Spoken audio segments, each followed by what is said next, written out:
Welcome back. Next question natin galing kay Fermay Cabrilos. Her question is, morning up, paano po malalaman if ready na ang isang networker magpalabas ng kanyang first car? Okay. Paano ka ba malalaman? Bago ko sagutin yan, kailangan mo ng kung networker ka, kailangan mo ng malaman kung ano yung nagiging problem minsan ng mga taong kumikita sa networking. Ang problem sa networking, madali lang kumita ng pera, lalo na pag masipag ka. Pero hindi tinuturuan mga tao paano mag-manage ng pera. Kitaan, madaling na ituturo.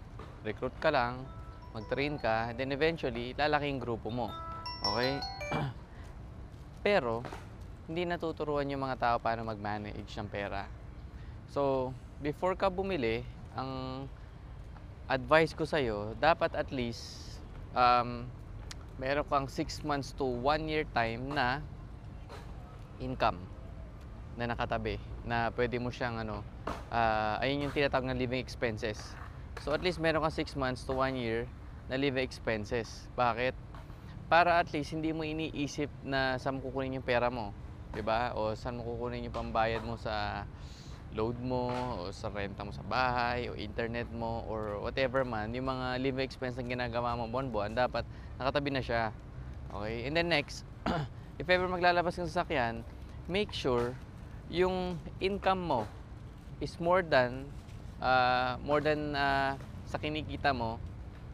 Ay, ibig sabihin, yung binabayad mo monthly, if ever monthly man yung meron kang babayaran, dapat at least yung income mo mas malaki doon. So let's say typically ang mga monthly payments sa 15 to 30,000. So dapat at least ang income mo nasa 50 to 100,000 ka per month. Okay? Kasi kung halimbawa income mo lang, 'di ba, 10,000 per month, tapos maglalabas ka ng sasakyan na 15,000 per month, masakit sa ulo 'yon. Okay? Tapos ang mangyayari sa noon, masyado ka aggressive pag nagpe-present ka, yung mga tama to turn off sa iyo. Kasi lagi mo sila hinahabol. Tandaan mo sa network, mas maganda kung ikaw hinahabol. Okay? So, bakit natin 'to ginagawa? Kasi dapat nandun ka sa tinatawag natin defensive mode. Pagdating sa pera, dapat defensive ka. Hindi ka dapat masyado aggressive. Although sa recruiting, okay maging aggressive minsan-minsan sa pagte-training, pero sa pera dapat conservative.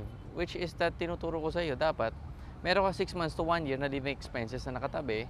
Tapos yung income mo, dapat surpasses yung monthly na hinulugan mo para hindi ka mahirapan. Tandaan mo, pumasok tayo sa networking to be financially free.